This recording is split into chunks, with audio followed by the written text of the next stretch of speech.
All right, everyone, I think we're fine, ready to get started. I want all our candidates on the stage. I'd like to thank everyone for attending. I'm so happy that all 12 candidates could join us. This is Tom Oliphant. He's going to moderate this forum for us, and he'll go over the structure of how everything works.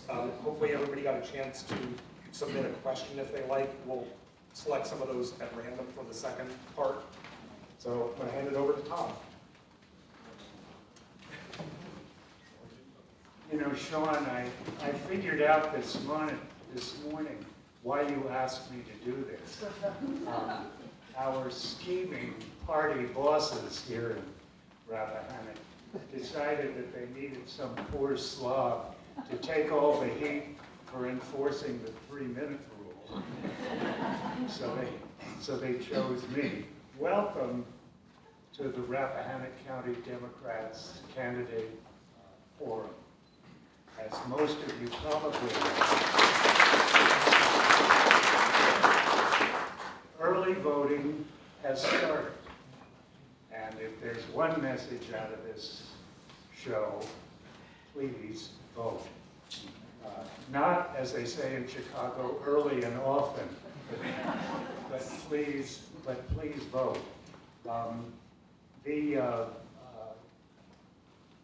It's sometimes said that a lot of Americans don't know who their congressman is, and a lot of other Americans say it doesn't matter.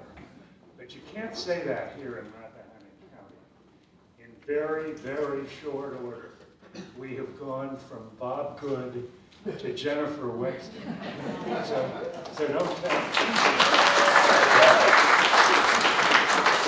tell people around here it doesn't matter who your congressman is.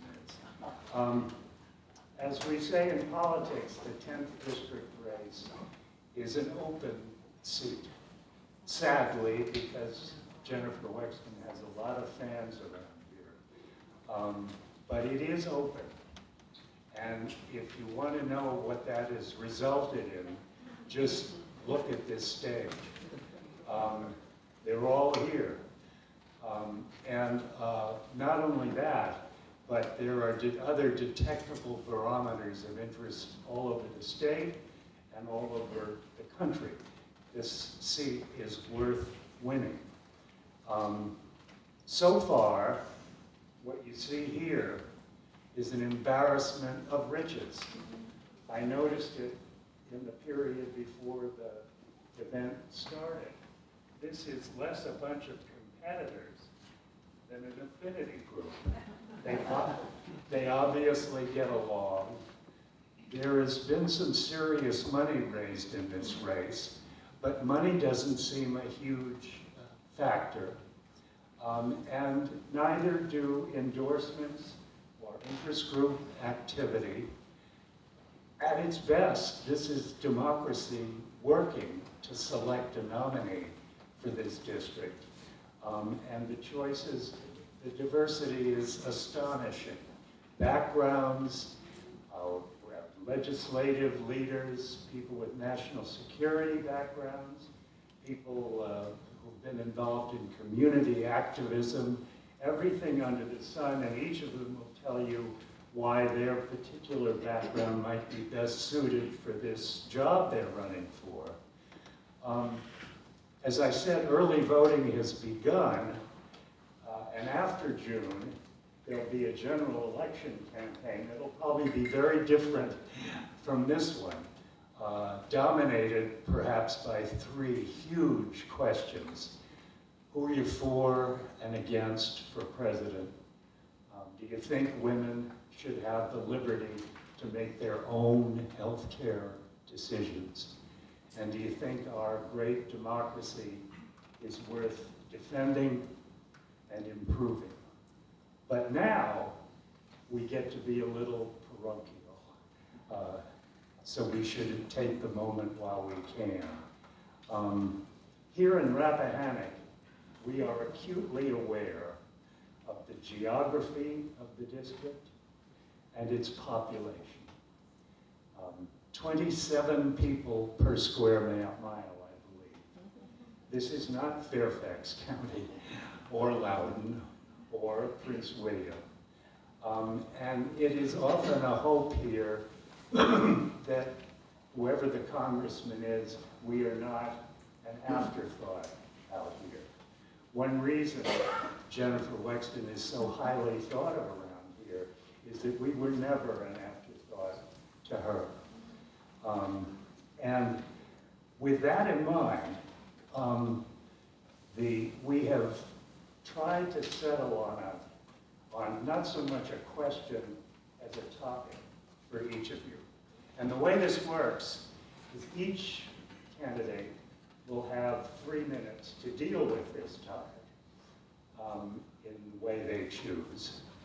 And at about 2 minutes and 30 seconds, I might raise my hand or something. And then maybe at 3 minutes, I'll body slam you.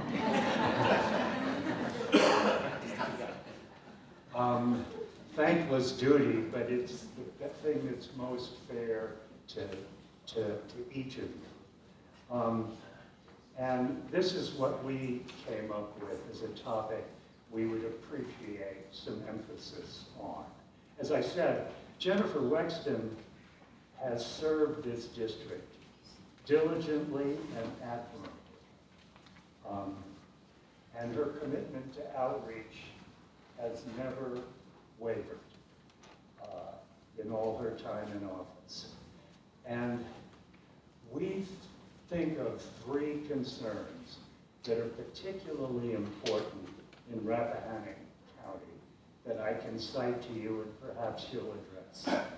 Number 1, the preservation of farmland as the core to rural community. Secondly, affordable housing, especially for the good people who work here. And third is access to quality health care. So with that in mind, I'm not going to burden you with florid introductions. I'm just going to say that our first 3 minutes, and there's a microphone over there and over here. The first 3 minutes, please welcome Jennifer Boysko. Thank you so much. Do you mind if I stand up or should we stay seated? You can do whatever you want. Okay, I think it'd be easier to stand up so that I can see you and you can see me.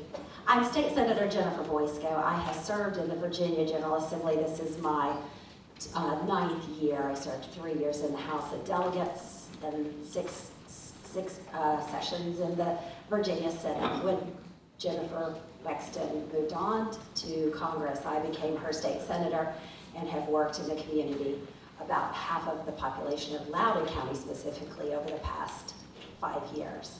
I have served, this is going to be my 10th election in 11 years, so I am battle tested.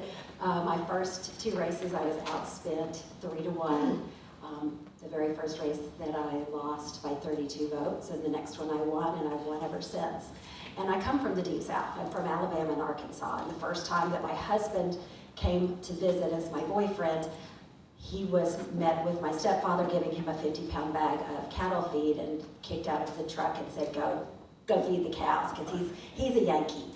And so I understand a lot of the rural issues because I come from there. When we talk about affordable housing, those are issues that affect all of us in America, and it is quickly becoming one of the #1 issues. We hear from the Chambers of Commerce finally after beating the drum for years. And so I've been working specifically in the rental space, trying to make certain that when someone is renting a house or an apartment, that they understand what all the fees are, because people's budgets are tight and they need to know what they're expected to pay from the outset, not 2 months in when their landlord gives them an additional fee here and there to fix the refrigerator or whatever the problem is.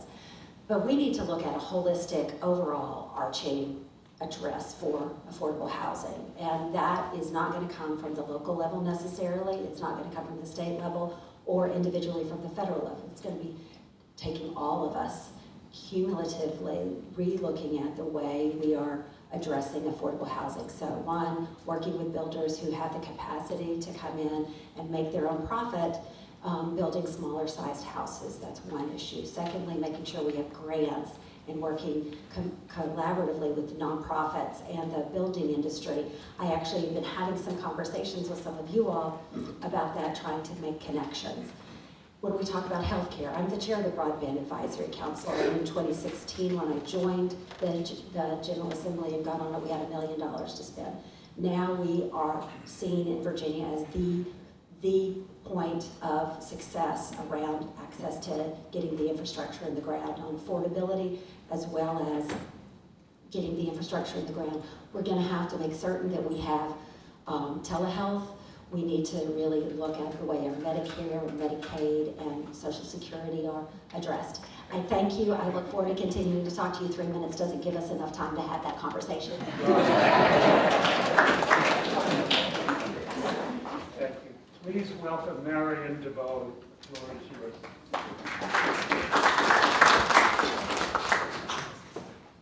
I'd like to say hello to everybody that's here. As the narrator say, I am Marion DeVoe, and I am seeking the seat for the 10th District of Congress. As I stand before you today, I am the barrier between the American voters, the voters in Virginia, and the career politicians. I myself, I'm not a career politician. I'm a public service, and I have been for over 30-some years. I was the Chief Operations Officer for George W. Bush in the White House. I ran the White House, and I had a budget over $500 million. I ran by myself. So I'm not a career politician, and I stand before you from the entrenched career politicians. I'm here to make Rappahannock County a better place to live, work, and to grow up, and to get more of the younger generation and thrust into the future. I've been driving around the area, and I did some research in the area, and I know that you have affordable housing problem. You have preservation problem with maintaining farms that have been handed down from generation to generation. Okay, because I've worked as a Chief Operations Officer, I'm an engineer by training, I have built buildings and post offices and federal buildings all over the country. And I understand zoning requirements. You do have a zoning restriction requirement here that prohibit you from building and having affordable houses on less than 20 acres of land. You can only put a house on 1 acre of land on 20 acres. So I'm trained, I have the knowledge to work with the Planning Commission to negotiate and change some of those landmark decisions that's preventing homeowners from having homes in this area. And I do understand that the preservation of farmland is critical to this area. I'm outright against data center. I would not, as a congressman, would not follow and encourage data centers to be built in this area to take up valuable farmland that's been handed down from generation to generation. I am a Vietnam combat veteran. I fought proudly in Vietnam, and I will fight for you in Congress to make sure that this city, this county, receive all the benefits for health care. I noticed that you're lacking for health care, affordable health care.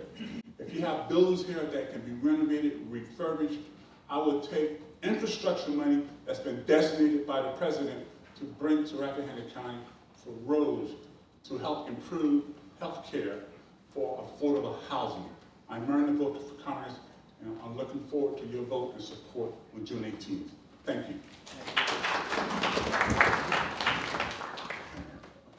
Thank you, man. Thank you so much. Please welcome Eileen Corm.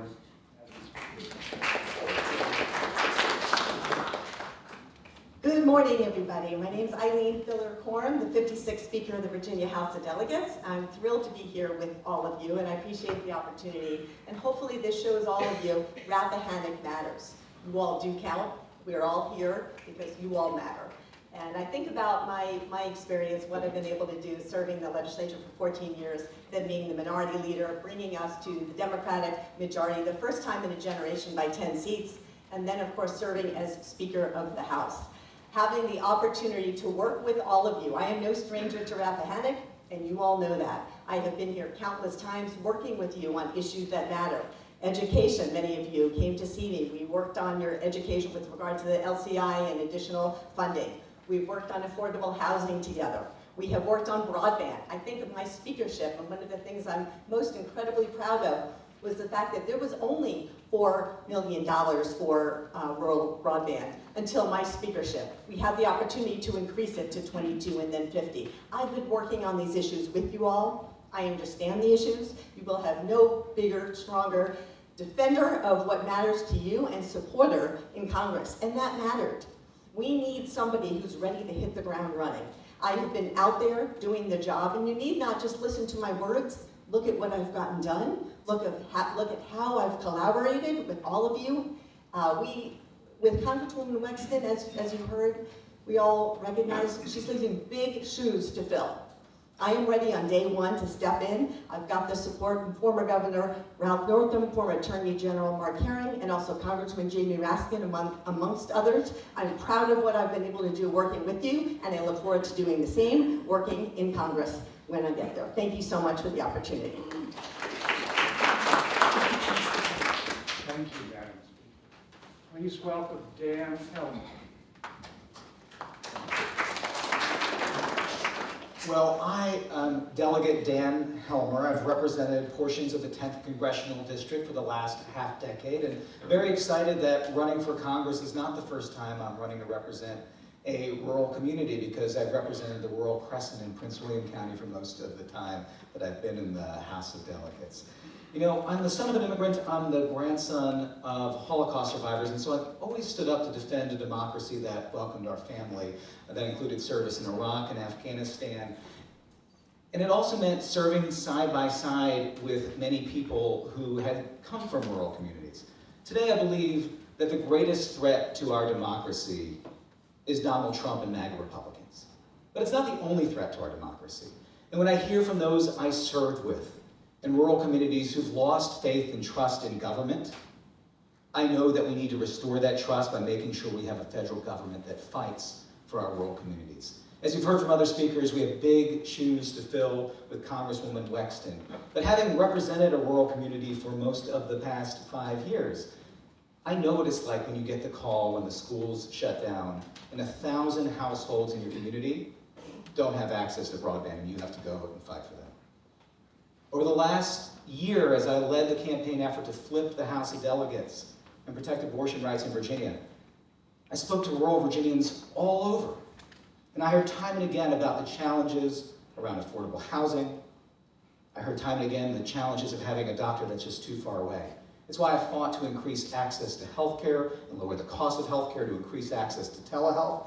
It's why I fought and was proud to vote for a budget that increased the amount of assistance that's going to be available for affordable housing, and I think we need to do a lot more at the congressional level. And that's why when data centers were coming to the rural community, I was the first elected official to send a letter that said, hey, we need to really think about this and involve the community in that. And I know for places like Rappahannock, that when Loudoun or Fairfax or others build a data center, that the wires to get there, the power may come right through our community, lower the value of your tax base, lower the value of your homes, impact our tourism. And we need thoughtful federal legislators who are willing to stand up and fight for community engagement as we think about the ways in which we ensure that Rappahannock remains a rural community that preserves rural farmland, that is a great place for young families to come out and live, that we work on making sure that our schools are fully funded, and that we make sure that it doesn't take so long to get to a doctor, or that you are able to get to a community center that is close enough to your home. I'm really proud of the work that I've done as a state House member to write letters in support of some of the funding that Jennifer Wexton has tried to get to the 10th Congressional District, and I promise I'll be a champion on the Hill trying to bring the resources we need here to ensure we have effective funding for emergency services, that our community services are where they need to be, and that we are able to attract people to come out to Rappahannock. Thank you very much. Thanks, Dan, very much. Please welcome Crystal Call. Good morning, Rappahannock. Thank you for having us and for hosting us today. I'm Crystal Call. I am a National Security Democrat. I am the daughter and granddaughter of immigrants. My grandfather came to this country with the pursuit of the American dream. He gave a good life to my family, and I would like to give that back to constituents in VA 10. I am running Not as a career politician. I'm running as someone with real on-the-ground policy experience. I have worked with the CIA, with U.S. Central Command, and with the Pentagon. I served our nation proudly on the ISIS crisis counterterrorism cell under Secretary Austin, our current Secretary of Defense, during a time of war with Syria and Iraq. I have worked with CIA on emerging trends technology. I understand the challenges of data centers. I know that it affects people, particularly here in Rappahannock, that are affecting rural areas. I have worked on smart cities, on IoT, and on broadband issues. I worked with DoD 5G to XG office, working to make sure that our farmlands are not severely impacted by the rural broadband across the United States, and this was cities all over. I have real on-the-ground experience managing multi-million-dollar budgets as part of our Department of Defense's trillion-dollar budget. I stand very strong on women's reproductive health freedoms. I've worked with UN Women. I have helped disenfranchise women around the world. I have lived in conflict zones, so I have seen the impact of gun violence. I have personally witnessed 4 people murdered down as I saw cover. I know that we need to have common sense gun safety laws in the United States. And I resigned as a director at the DoD. I was in the highest civilian rank. I resigned in protest to former President Trump when I saw that he was putting our troops at risk and placing women and minorities in a very toxic environment. And we need to fight against MAGA extremists that are trying to put America backwards. So I ask for your support. I come in again, not as a career politician, but as someone with real policy experience, and I appreciate the time today. Thank you. The floor now belongs to Marv Laing. Hi everyone, my name is Marv Laing. I'm the librarian in the group. Thanks so much for having this. Let me tell you a little bit about myself. I grew up in Maine. In Maine, there's this thing where they talk about the 2 Maines. The one is the southern Maine, that is a lot closer to Boston. It's a lot more economically developed. It does much better. Then there's the northern Maine, and that's not doing quite as well. It's very rural. It's actually the 2nd most rural district in the country. It is struggling, okay? And that's where my parents grew up. That's where my dad is buried. That district went twice for Donald Trump. And when I grew up, our house was actually right on the border between those 2 districts, and with redistricting, we kind of bounced back and forth between them. So I know what it's like when there is a region that is falling behind its neighbors, that's not keeping up, and what that can lead to, the resentment and the problems that that has. We've been asked to talk about a couple of issues here, and I hate to be as simplistic as to just say that I think the answer is more money, but the reality is a lot of what the government does is fund our priorities. Jennifer Wexton's on the Appropriations Committee. She gets a lot of funding for the district.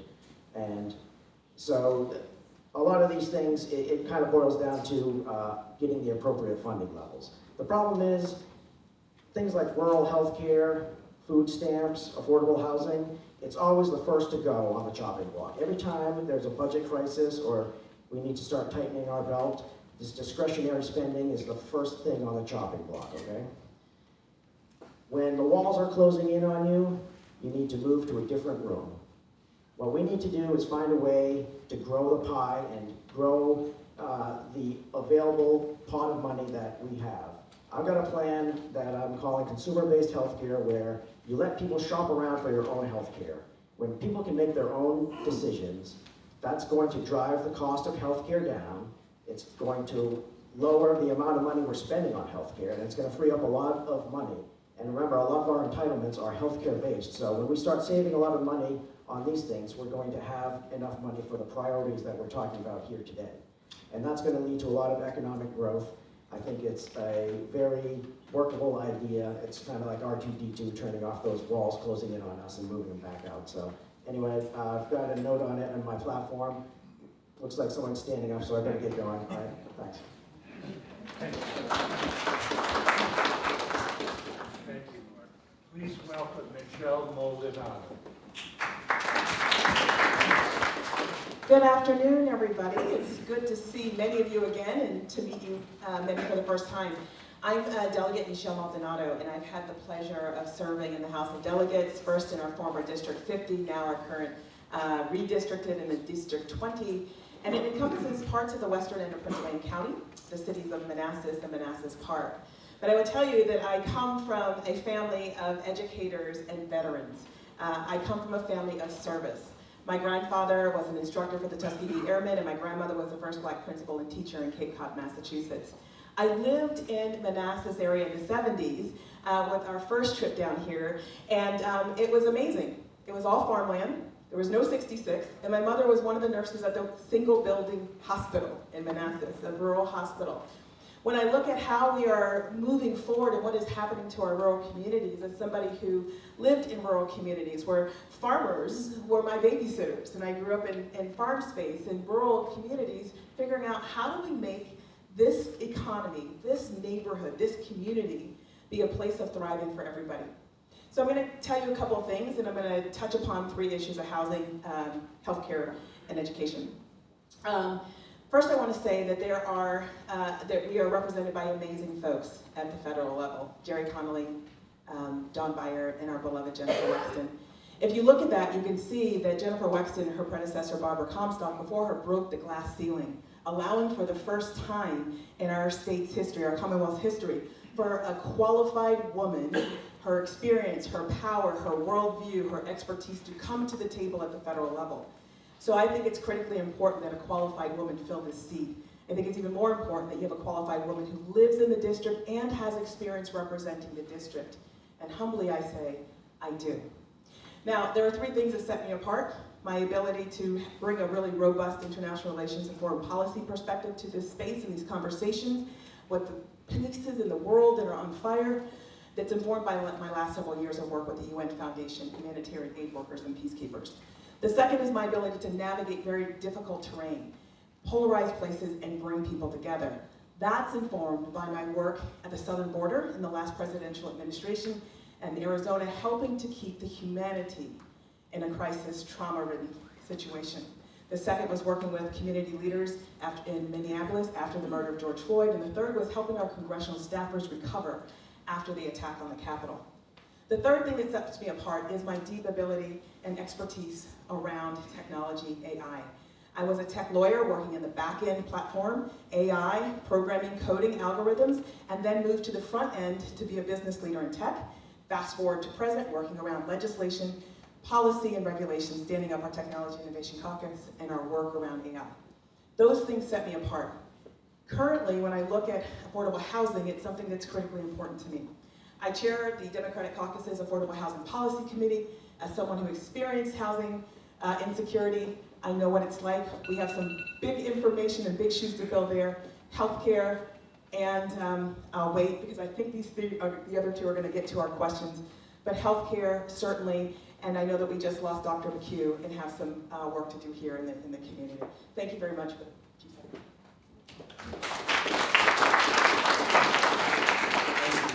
Please welcome Travis Nemhard. Thank you, thank you. It's good to see many of you guys again. My name is Travis Nemhard, running for the 10th, where I live with my wife, Stephanie, who's a proud public school teacher here in the district, with our 2 little ones who keep us busy, one 5-year-old and one 3-year-old. And they're the reason that I'm running. Because we need to build a pipeline for the next generation of leaders, right? I am not one who has done political campaigns very much, but I have been involved in politics throughout my life from since I was a young child. My parents, who are 2 immigrants, ingrained that in me, that and public service. And so I've dedicated my entire career to public service. From day one, I have always been working towards the greater good. Whether it be in the Obama White House, in the Office of the White House Counsel, or as the youngest judge in DC, or as a former Assistant Attorney General in Manhattan working on civil rights matters, or former legislative counsel, not only researching the legislation, but drafting those bills and meeting with constituents, or working as a financial and tech regulator. I have the unique experience of being potentially the first member of Congress with direct experience regulating emerging technologies, something that I think is critical and necessary in this day and age. To get to the questions, I ran for office last year. Many of you, that's how I met you guys. Many of you were kind enough to throw an event towards that effort in the House District 22. That district, it has a large swath of rural as well. It actually borders, it's the part of Prince William County that borders Fauquier County. And so I ran in that race knowing that most people felt it was an unwinnable seat for Democrats, plus 7 our parts, we went 70% for Trump. We outperformed President Biden by 14 points. We raised $2.4 million. We had the highest youth early vote turnout in the state. We had more than 95% of the African American vote. We did well with the Latino vote as well. And at the end of the day, Governor Youngkin spent most of election day in my town of Bristol, in a seat that no Democrat wanted to run in. And so I plan to do that here.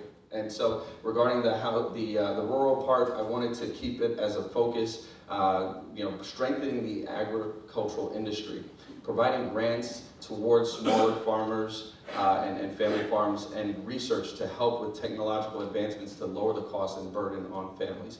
For housing, I want to provide grants to nonprofits and to stimulate development of blighted homes in more urban areas, which are often the cause of people being pushed out further and leading to housing inaffordability. And so those blighted homes get converted at low cost, they're sold at market, and as a result, it increases the supply and allows for the price to stabilize. That affects not only those urban areas, but the rural areas as well. And then lastly, for healthcare, I just want to make sure that we allow states and federal to negotiate and to create an online platform so that people receive that information necessary to making good price decisions. Thank you. Appreciate it. And now, please welcome Adrian Parell. Good morning. My name is Adrian Parell. I'm an immigrant. I came to the United States in 1995 to go to higher education, to earn higher education. And I'm still here 30 years later. The 9/11 call, that was a country call for me to go join the army and fight for our country. I served 14 years in the United States Army. I was injured in Afghanistan, but that did not stop me. I joined NSA and CIA, and I served around the world. As a senior officer, advising Congress to the president, briefing, and many different things, foreign policy, everything. I grew up in a rural area, and when I saw the email the other day, it really broke my heart, knowing there is one physician in Rappahannock. What is the drugstore, the grocery stores, and we are all in 10th District. I'm not a career politician, but I have served over 20 plus years this great nation. Now I want to serve the community. The way I want to serve is Rappahannock County, you guys. I want to hear what you guys wanted to do and how you wanted to do it. I want you to participate on this. Let's work together and make the county better every single way we want. It's not what I'm going to do it, but as a congressman, it's my job to support, be your voice, and fight for you, and that's what I'm going to do. I want to sit side by side in what benefits the county. How would you like to see the city, the people, school? We have one child care center here, and it's long listing, wait listed for the people we can't, actually utilize. I want you to participate. I'm asking all the youth as well to participate in American politics. That's why these extremist MAGA Republicans are being much more successful, I would say, in influencing operation, because we're not asking. I want all of you to participate. Let's help me to help you to help all of us and make our county, District 10, as an example that I can take that as showcase to the Capitol Hill and be the loudest voice. There is a unity for the community. Nobody can hurt us. And it's time for us to protect our democracy. I've served over 20 years protecting democracy. Now I'm running to secure our democracy. I hope you guys will consider me for your congressman. Thank you. Please welcome Chief Carney. Thank you. Good afternoon, everyone. First of all, thank you so much for taking your Saturday afternoon out. I think you were told that there was going to be a movie playing today, so maybe you came for the movie, but you got us. Well, thank you. Thank you so much, Mr. Host and the Rappahannock Democratic Committee. I'm Carney. I'm a teacher, U.S. Marine, college professor, and the former Secretary of Education for Virginia. So I've spent my adult life in public service. My view on life and policy making is very simple. I look at everything through a lens of justice. And what I mean by that is, what are those systemic inequities that exist in our society, and how can we meaningfully lean in and address them, whether it's environmental justice or economic justice. When I was the Secretary of Education of Virginia, we did a lot of different things to uplift our communities across Virginia. I traveled to all of the 133 localities, and it required meaningful, deep conversations and actually listening to folks to ask them, what is it that you think your community needs? We can't take a one-size-fits-all approach to our society. One thing I learned as a teacher is that every individual student needs individualized attention. That is the great thing about good quality teachers that serve us, including here in Rappahannock County. That is the approach we need to take with our district. We need individualized attention to each region and each community to ask them, what do you need? So you talk about the different things. Yes, there are childcare deserts, food deserts, healthcare deserts, and Rappahannock is feeling the brunt of that. During the pandemic, I had to make hard decisions in closing our school buildings and transitioning into virtual learning, knowing that it was going to deeply impact places where there was lack of broadband. You talk about farmers. One of the most robust partnerships we have with our farmers is based around milk. Millions of gallons of milk is provided to American schools every day. That had an adverse impact of closing schools down, knowing that we have communities that rely on school nutrition every single day, and standing that up. Talking about how we have to open up our schools and that we require getting personal protective equipment, getting vaccine sites set up, and so forth. So I've had experience in dealing with a lot of complicated things. As your representative, I'm making a commitment to you to come to you and ask you that what is it that we can do better, working with a federal agency like USDA and others to support our farmers, to create more meaningful partnerships, farm-to-school programs, and so forth.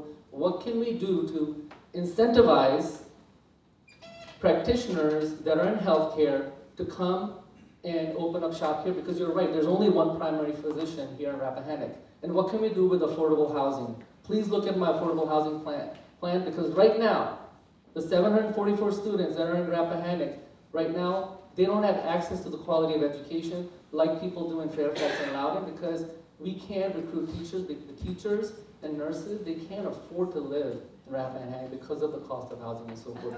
We will do this together. Thank you so much. So please welcome David Reid. So thank you very much, everybody. I was looking at my watch because it is still morning, so good morning. Thank you, Tom. Thank you, Rappahannock Dems. I will tell you also that we are now 92% through with the early opening remarks. And I'm a numbers person, so I appreciate that and hope you will as well. Again, my name is Delegate David Reid. I have served in the Virginia General Assembly representing the eastern portion of Loudoun County for the last 7 years. I think one of the things that we've got to do here in this really short, very 3-minute time frame is to be able to tell you a little bit about ourselves, a little bit while we're maybe unique, and then also give you some answers to those very specific questions. So I'm going to start with the fact that I am very much aware of what goes on and what the needs are for rural Virginia because, of course, I grew up in rural Virginia. My family has lived in Virginia since the 1700s.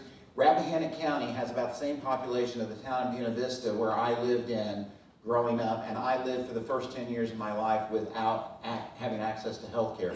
So when we're talking about these things, I have these first-person lived experiences that I don't believe that are shared by anybody else here on the stage with me.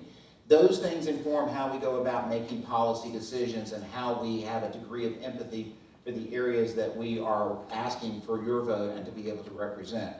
I think one of the other things that is really very unique about me is I remember as a junior in college thinking to myself that I am on the cusp of becoming the first person in my family's history to ever be able to get a college degree, and that I owed something back to the nation that had given me so much. That's the reason why I joined the Navy Reserves and served for 23 years as an intel officer in 1988, why I ran for and got elected in 2017, and why I'm now running to represent you. One of the things that's really very important as we start looking at taking our state level experience and then making that and moving that up to the national and international level, I will tell you that it's like I have had a top secret clearance since 1988. I know I'm dating myself, but there was still a Cold War going on when I got a top secret clearance, and I have that level of experience to be able to address the international issues that we are dealing with as a nation. Now let's talk about some of the questions that you had asked. First of all, let's talk about farm preservation. One of the things that you're going to find in all of these discussions of all of the 12 of us here is there's only going to be a small separation of difference on very specific policy questions. What you're going to have to make a judgment on is who is going to be the most qualified and who has actually delivered from a legislative or a budgetary standpoint of view. I will tell you that when we're dealing with farm preservation, this is one of those things where, no kidding, in the current budget that we are looking at, I was able to get $1 million in there to be able to incentivize people to put new solar on parking lots and on roofs as opposed to using up existing farmland. These are real, live, tangible items that we need to be able to address. As far as having access to educational issues, I introduced legislation, House Bill 702, that would have lifted the support cap for Rappahannock so that you could get more money from the state for your school system. These are real, live, tangible actions that I've done. The other thing that I think we have to look at is how do we get not only teachers as well as physicians to be able to come to these areas. For the last several years, I have proposed legislation that would create something like an ROTC program for teachers that would help us to be able to fill those teacher vacancies that we have all across the Commonwealth, where someone would be able to go to school for on the state's dime for 4 years, and then they would have 4 years of service for teaching in an area like what we have here in Rappahannock County. We could do the same thing with physicians and doctors to be able to help to have them be able to locate here and to pay for their education, because then once they've gotten here, they're going to find out how valuable this is and how they're going to want to be a part of the community, they're going to want to stay. But we've got to be able to get over those initial hurdles. Those are some of the things that I think that you're going to find that are going to be different between me and some of my colleagues. I love them all. I like to say that I'm running with 11 of my closest friends, but I would appreciate your support. Thank you. And now we have Subramanian.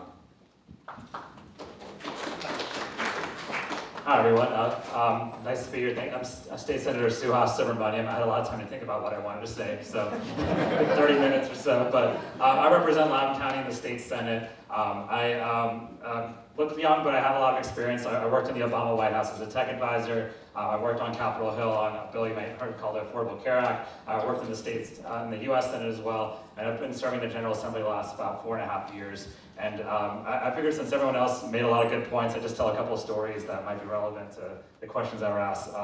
Does anyone live in Sperryville? I don't know if anyone lives in Sperryville. So I don't know if you know what a baby moon is, but my wife and I did our baby moons. She sold me on this idea and made me take her on one. But it's basically, it's a honeymoon, but you like take your wife on there before she has the baby. And so I took her on a baby moon to Sperryville. We had a friend who lived there, and we loved it out here, actually. We thought it was beautiful. We had such a good time. And she even kicked around the idea, I wonder if I'd want to live in Sperryville one day or a place like it. And I was like, yeah, it's pretty beautiful out here. I love it. It's a little far from DC. Your job's in DC, but maybe you could work remotely. And then she said, I have to watch a training video for work. And so I have to go inside and watch the training video. But the internet was out. And we tried to set up a Wi-Fi hotspot, but we couldn't get one open. And so we basically had to do her training late because we were out in Sperryville and didn't have the access we needed. And so it's interesting because in the Obama White House, a big issue I worked on was broadband access internationally. So around the world, we were paying for broadband access for developing countries, but yet we don't have it in Sperryville. It didn't make any sense to me. And so one of the things I want to do in Congress is make sure that everyone in Sperryville and everyone here in Rappahannock has good, strong broadband access, so people who want to work remotely and young families who want to work remotely can come out and live here too. And another thing we looked at was like the schools out here, and the schools are not getting the funding they need as well. And so we want to make sure that we show up funding for the schools here. The second story I wanted to talk about was when I joined the General Assembly. So we were in a majority at first. We had a lot of great people here who helped us pass a lot of great legislation. And then in the House, unfortunately, we were in the minority. And so I had a lot more time on my hands when you're in the minority. And so I decided to join the Rural Caucus because I had a small rural part of my district. And I went to the Rural Caucus meeting, and it was me and 20 Republicans. And but then I looked around and I looked at the agenda, and all the agenda items were actually things that Democrats were doing, like telehealth and rural broadband, and all these great things that we were actually the champions of. But they were sitting here talking about what rural communities need, but really what they cared about was, restricting reproductive rights and making sure everyone has their guns for hunting, which apparently includes an assault weapon for some reason. And so, I just look at that and I'm like, as Democrats, we should be winning in rural areas like Rappahannock because we are better on the issues here. And so another thing I want to do, if I'm the nominee, is make sure we open a campaign office out here and we focus on trying to even if we don't win it, we try to do a lot of great things in Rappahannock and campaign really hard in Rappahannock so we can build a party here and eventually win it one day. So great to talk to you. I'm looking forward to answering your questions. Thank you. Wow. If I were a right-winger on the other side of this fight, I'd be very nervous about this bunch. We're gonna, shift gears now with your questions. And what we've set up, thanks to the party bosses, is some questions that you have written down. And for each question, 2 of you have been asked to respond. And we will trust the party bosses to spread the wealth around for the next half hour, 45 minutes. This time, it's 2 minutes instead of 3 minutes. You were so cooperative in the opening remarks, and I'm sorry it's 2 minutes, but it is. Have the questions been selected yet? I heard at least 2 of the candidates mention public education, which is a concern here in Rappahannock for state funding reasons. And so for you, Crystal, and also Michelle from the legislature, how would you address the issue of separation of church and state, particularly in public education? And either of you can start.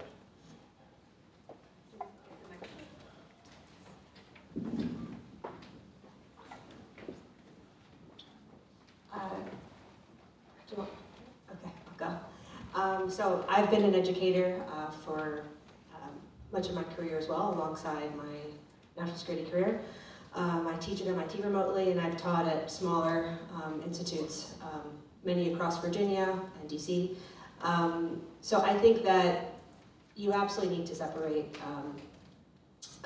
church from state. And when you're looking at school education, I think that it's important to make sure we have dialogue, that you have free speech, and that you allow individual students to be able to express, their opinions, whatever their religious background is, whatever their ethnic background is, and give them that right and that opportunity to do so. And I think that we really need to focus hard on our textbooks to make sure that they're also representative of all of the great civilizations around the world. I found that a lot of the textbooks I saw growing up, omitted a lot of history when you looked at Africa or Asia or Latin America. And it's important when you're looking at like world history, for example, to really have a comprehensive overview of all of it. So I do think we should work hard to be more inclusive and make sure that we do celebrate diversity in schools. Thank you. Thank you. I'm going to stand because I have a short dress on. So, as I mentioned, I came from a family of educators, and I'm married to a teacher. I volunteer. I am, in my non-political life, somebody who does training and teaching for people across different kinds of communities, ages, and stages. And what I will say is that when I was growing up, we had prayer in school. But there was always a little bit of rub and tension around that because not everybody prayed. Not everybody wanted to be required to pray. And so there's the lens that is brought to the historical conversation around this nation being built on Christian principles, which I think is not as inclusive as what the reality and the truth really is and was. And so we have a nation, we have a district, we have communities that are very diverse from a religious standpoint. And I will say, as an example, in Prince William County, folks from the school board work really hard. So our school calendars now incorporate lots of holidays, religious things for diverse groups in our community. Critically important. So what I would say is that it's very important for us to keep things separate, but honoring and allowing for people to show up as they are so that we don't just have inclusivity, but we have a true felt sense of belonging. And when we have that, we're better positioned to have honest conversations that hold us accountable and that allow us to co-create something new, better, and different that matches the speed and pace at which our own society and communities are evolving. Thank you, Michelle, very much. And now, for Atif and Suhas, I have the most delightfully open-ended question in the history of mankind. What is your approach to how the U.S. should engage with the rest of the world? So I was going to get the education question, is that what So I'm an immigrant, I'm a Muslim in a post-September 11th world, and I feel that the last few decades, we have not taken a really healthy approach in engaging many, many countries. I believe that what's happening across the globe impacts us not only economically, because a lot of our tax dollars go overseas to fund unjust wars. And like, Doug Subramanian had talked about that, why is it that we're investing in a lot of broadband stuff in developing countries and not in places like Sperryville? That's a good question to ask. But also, I believe that we're making Americans less safe by, engaging and meddling in issues. So I'll give you an example. I immigrated from Pakistan 36 years ago. And looking at the history of that country, we provide a lot of aid that is used by corrupt, undemocratic leaders to embezzle somewhere else. So we really need to take a hard look on how we are engaging in these relationships. And most of our relationships are done in the disguise of national interest and military interest, which make us less unsafe, and we're not focusing on economic development and creating healthy and meaningful partnerships that can uplift communities across the globe. So that's my approach to it, that I think we need to take a really hard look in how we otherize, marginalize, demonize, and vilify people who look like me, and why do we do that? So it's really important that we do that. Thank you. Thank you. I think I'm going to say the same thing in a different way, but that was a great answer. I think another way of saying is two values that I think we should promote is peace and democracy. And sometimes if there's like after September 11th, if there is an issue, a national security issue, where we have to go into a country and take out someone like Osama bin Laden, for instance, and Al Qaeda, we have to do that. But generally, I don't like us getting involved in forever wars, and I don't like us putting money into kind of a bottomless pit. I want us to see us not just fund wars, but also try to fund peace and try to find diplomatic solutions to issues and try to be promoting peace long-term in our country. And the other thing is we do have to protect democracy, both our democracy as a democracy around the world. And so when I see a situation like Ukraine, for instance, I'd like to see a peaceful solution forward, but we can't just embolden Putin and let him come and invade a democracy like Ukraine. But we do have to find a long-term solution to this as well. But generally, I also, again, look back at the work I did in the Obama White House, and I did a lot of international facing work, and it's great to invest in developing countries, but I also want to make sure we're investing in our own people as well long-term. So thank you for the question. This is for Marion DeVoe and Dan Helmer. Thank you for telling us about your experiences. Please tell us about your skills to put together majorities to get some decisions in a toxic environment like Congress today.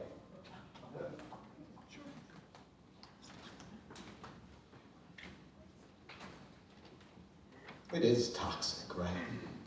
I never would have expected that we would see a place where the Marjorie Taylor Greens of the world get the airtime that they do. I never sat beside somebody in a Humvee in Afghanistan as we tried to accomplish a mission and common cause for our country and said, what party do you represent? That's not who we are as a country. One of the things I'm proudest of in Virginia is that I led an effort to unseat I unseated successfully a 17-year Republican incumbent who had voted to criminalize abortion. And last year, I led the effort as campaigns chair for the first time in 60 years to successfully flip a chamber of the House because our rights were on the line. And I've seen what happens when extremists take away people's rights. In 2018, I went on television and I said that the greatest threat to our democracy after 9/11 lived in a cave, and now the greatest threat to our democracy is Donald Trump. So we need to go and fight for our democracy, but fighting for our democracy also means building the coalitions that we need in order to govern and restore faith in democracy. One of the things I'm proudest of is I've been a Democrat who is a fighter to make sure we win Democratic seats and get Democratic majorities. I have reached across the aisle time and again to find allies where I can. On a bipartisan basis, I've passed legislation with Republicans in order to make sure that we decrease the cost of healthcare. I've passed voting rights legislation where I've attracted Republican votes. And this year, with a Republican governor, I passed a massive piece of climate change legislation to make sure that when we construct public buildings, we do so in a way that reduces their impact on the environment and climate change. We need fighters who are going to go and stand up for democracy. But the reason the Washington Post said after my first term that I had displayed independence, intelligence, and guts as a legislator is because when it counted, I was willing to work with whoever I could, just like I did in Iraq or Afghanistan, in order to make sure we did the important work of governing and democracy, and that is exactly the philosophy I will take to the Hill. Thank you.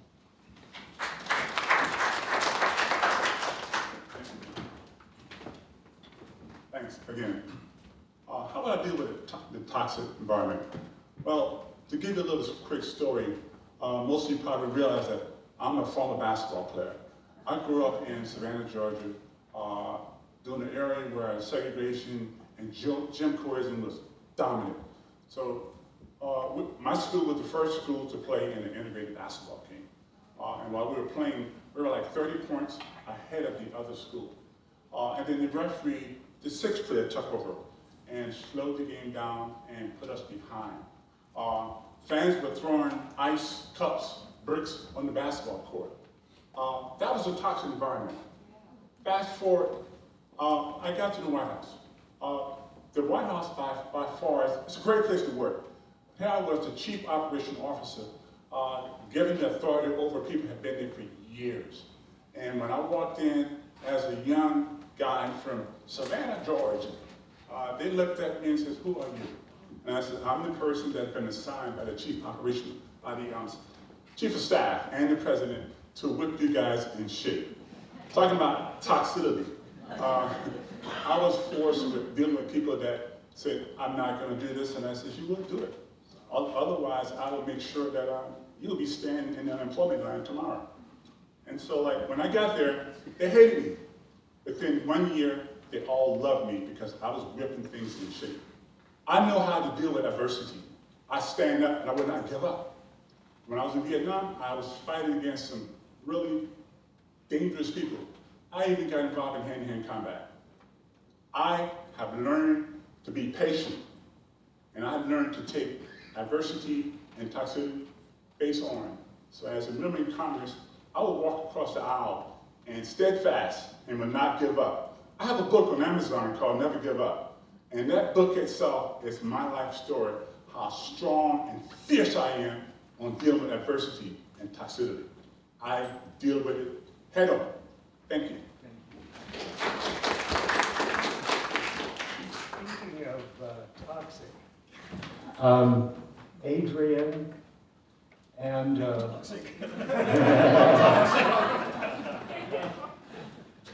Adrian and David, the Democratic brand is toxic in rural counties. How can we change that? No, I was looking for Mike. You know, you mentioned Democratic Party is toxic, but I think you'll find that everywhere, in the military, in the national intelligence, you know, working for the police department, Homeland Security, everywhere is toxic. How do you deal with that? Is, first of all, educating, understanding why it's toxic. Sometimes you've got to look through their eyes in order to identify, you know, you always got to know your enemies, right? You cannot just go and try to change it. Be there, try to educate. There are a lot of ways, you know, not like MAGA, start bullying and calling names. We can still be civil and do the right way. It all depends on the situation, what it is. But the thing is, like earlier, you said, never give up, never give in. I truly believe in that. You know, if I can come to this country with no English and about to graduate with my PhD and held a senior level position in the CIA, there's nothing impossible. It's just harder and easier. It's your attitude. Can you do it? And put a dedication to it. And I will do every single thing I can from my side. Also, again, connecting with all of you guys, because we are the team. And we'll work together to battle with this. Thank you.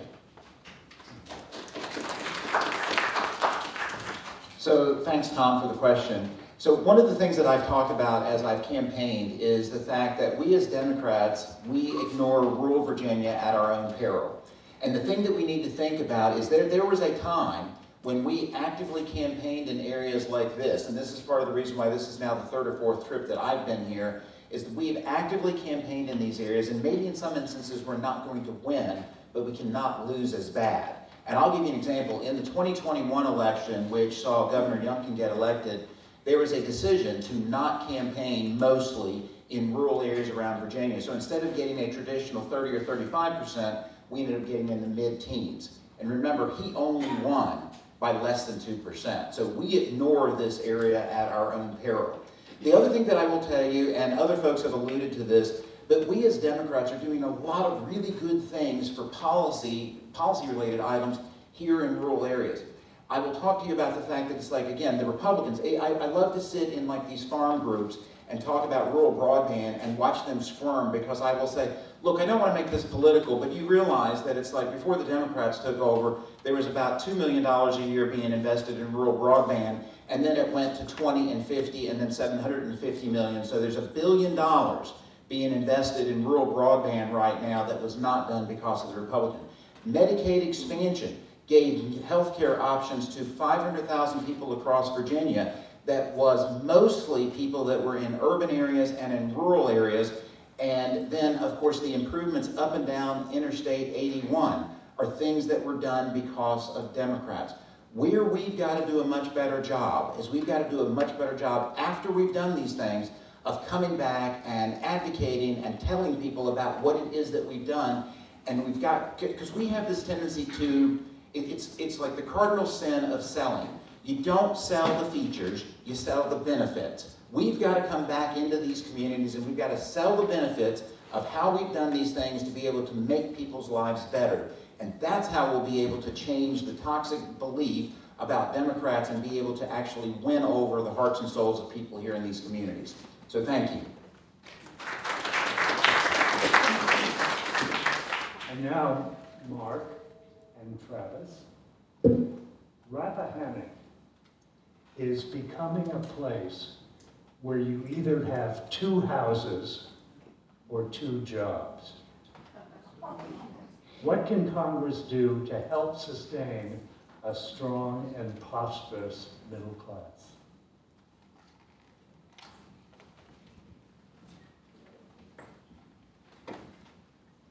Thank you for the question. When I ran for office last year, which for me was a big motivating factor, was supporting working families. I mean, my little ones are not so little anymore, they're still little, but we're not going to benefit from paid family leave, right? And we may not even benefit from universal child care, but that is something that motivated me to get into the race last year, in addition to the fact that we needed a Democrat to run in that seat. That is the key, right? Is to really push to support working families and creating an economy that is beneficial to the average person. That means investing in technology that will bring down costs for folks. That means putting forward programs like paid family leave, universal child care. That means bringing down the cost of medication by putting more funding towards nonprofits and getting away from privatization of healthcare, because healthcare should not be about profits, right? It's about the health of the person. And we know many people who have gone bankrupt from dealing with elevated costs. And so the fact of the matter is that we need to bring down costs on families by really turning the focus from having an economy that's focused on workers as workers, but as individuals, and supporting families and really putting forth, allow for that to happen. And when we do that, the rest will follow. And so we need to have a family that's, an economy that's focused on families. So thank you. Thank you. Okay, thanks very much. So I think what it really boils down to is some economic issues, because if the economy is not doing well, then it's just really, there's too many barriers to get into that middle class. So I'm not sure, it gets kind of technical, I'm not sure if people are really aware. In the first 4 months of COVID, the Federal Reserve dumped $3 trillion into the economy in the span of 4 months, okay? And that is pretty much the reason why we've got inflation, because when you drastically increase the money supply like that, that money goes sloshing around the economy, starts raising the prices for assets like homes, like stock prices, everything else, okay? So that's the direct cause of our inflation. So I've got a plan where we need to have more congressional control over what the Federal Reserve is doing to our economy, because it's coming back, it's rebounding on us. Joe Biden, they're constantly complaining about Joe Biden and his inflation, but Joe Biden didn't do it, it was the Federal Reserve. So we need to have more congressional control over what the Federal Reserve is going to do with the economy. I have also talked about my healthcare plan about lowering prices, so you can read more about that or talk to me afterwards about that. Another big issue, college affordability. We've basically been subsidizing our college tuition by giving federal student loans to any college, for any student, for any program. And the for-profit colleges realized this, and they gamed the system and ripped off a lot of students and walked away with the federal taxpayer dollars and left the students on the hook for a lot of federal student loans with a really lousy education. So my plan is to require colleges to keep their tuition within a reasonable rate, which I define as within inflation, and or they get cut off from federal student loans. And if we start putting downward pressure on federal on college tuition, then that's going to make colleges become more affordable, because a huge path into the middle class is college affordability. And like I said, I'm from a rural area in Maine. I've seen the low expectations of students in there, that people assume that those students aren't going to go to college. We need to change that mindset and make it a reality that they can go to college. Thanks. Thank you. I never thought I'd say this. Mark, you can drop the mic if you want. Last, Boysko and Filler Coyne. Where are we in terms of gun laws in Virginia now? How do you think they should be strengthened, and how would you do so?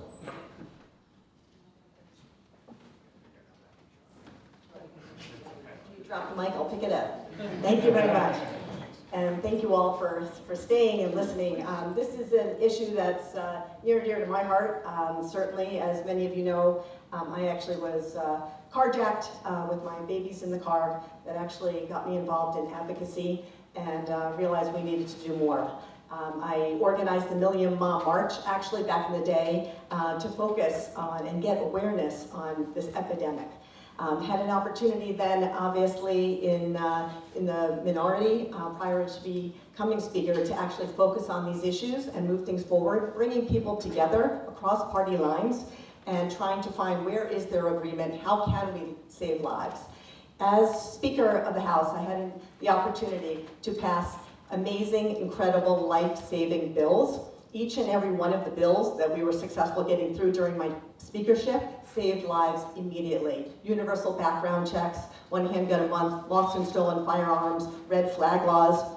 I talk to folks in currently every single day that talk about these bills. I spoke to Board of Supervisors, chairs of boards of supervisors that said, do you have any idea how many lives have been saved as a result of the legislation that you got through? Unfortunately, while we were in the majority, though, we were unable to get a ban on assault weapons. We passed it in the House, and unfortunately, it failed in the Senate.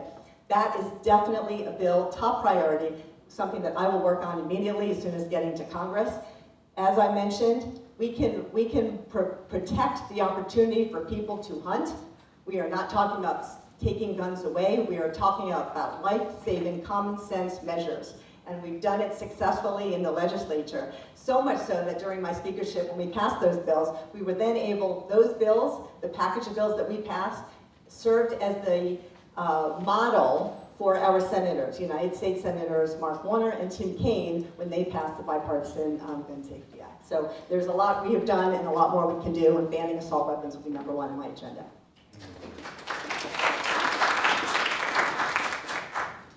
Thank you so much. Yeah, I mean, I think everybody should know that the #1 cause of death for kids 17 and under is gunfire. It is not cancer, it is not traffic accidents, it is being killed by gunfire. And I grew up in the Deep South. We had guns in our home. My mom actually got a rifle from my stepfather, their first Christmas together. So it's very normalized in my family, and I never really thought about it until the school shootings started happening in the 90s, where my neighbor and I were crying in our neighborhood, and then they have continued over and over and over again. In the Senate, I have been fortunate enough to serve on the Judiciary Committee, where I got to negotiate and debate those gun bills on the ground with Republicans, going back and forth. I also, and vote on every one of them and co-sponsor every one of them. I also got to be the voice to say, when the Republicans came to try to repeal them, to pass it by indefinitely. So I killed action after action after action over the past 5 years, killing the efforts of the Republicans trying to roll back all of our progress. Over the past couple of years, I have worked on a bill that I think is incredibly common sense, which is safe gun storage. It simply says, if you have a child or a person who is prohibited from having a gun in your home, you need to lock it up. I got it through the Senate on a bipartisan manner. I got actually Siobhan Donovan, former Senator Siobhan Donovan, voted for it. I got Tommy Norman to walk on it, so he didn't take a vote on it, and it passed through the Senate last year. When it got over to the House, it was killed by Republicans. This year I brought it back again. We got it through the House and the Senate, and the governor vetoed it. There are some common sense, reasonable things we can do. I have been proud to be part of that Senate brick wall over the past 6 years, and will continue to stand up in Congress. The other thing is we need to make sure that we are electing people who care about these issues and who are brave. Thank you. Once again, wow. But we're not done yet. I'm told that in some counties, these meetings have broken up into smaller groups that amounts to what single people call speed dating. I've been married for 50 years, so I don't know what they're talking about. But there is some open space next door, easy around here. Please feel free to approach these amazing people in any way you want, and don't forget to vote early and often.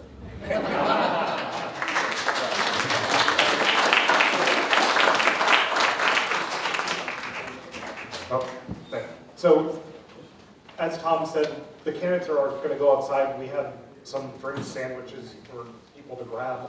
I hope you can join us for that. I want to just say, every time we have candidates here, I'm always impressed with the thoughtfulness of your answers and really appreciate you taking the time to come out and visit with us. So, thanks everyone.